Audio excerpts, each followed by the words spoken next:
yang tepat itu bukan soal tembak investasi sana sini yang nggak ngerti gitu ya. Waktunya itu buat cari duit atau nggak buat belajar dulu.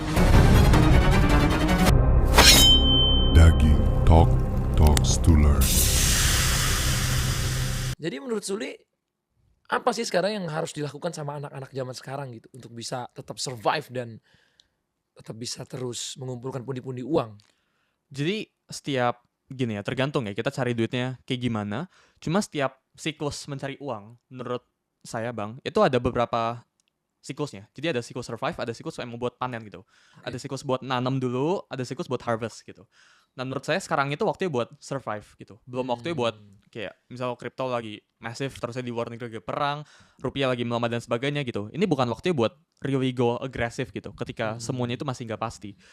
Justru waktunya itu buat cari duit dulu sekarang. Yang tepat itu bukan soal tembak investasi sana sini yang nggak ngerti gitu ya. Waktunya itu buat cari duit atau nggak buat belajar dulu sekarang. Jadi sesimpel ya jadi Clipper itu juga bisa gitu ya buat cari duit atau nggak belajar tentang Bitcoin, tentang kripto, tentang blockchain teknologi, belajar menambah skill gitu. Itu waktunya sih buat sekarang sih. Jadi bukan waktunya buat invest, ya bukan kayak oh Bitcoin lagi turun, ayo kita long kali 100 bukan kayak gitu. serok Iya. gitu, jangan ya. Belum waktunya ya. Tapi Oke. nanti ketika udah waktunya ya memang fokus kita itu harus dialihkan ke sana gitu.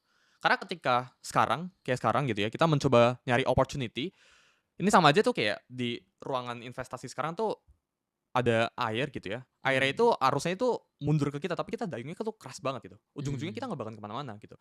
Kita harus ikutin arusnya. Kalau airnya itu geraknya itu ke kiri ya kita ke kiri gitu. Kalau airnya itu ke kanan kita ke kanan gitu. Jadi jangan air kiri kita malah dayungnya ke kanan gitu. Itu kita nggak bakalan gerak gitu. Jadi kita ikutin momentumnya sekarang dan ya menurut saya sih momentumnya sekarang nggak lebih ke investment ya. Meski tetap kita harus belajar investasi ya, nggak boleh lupain ya.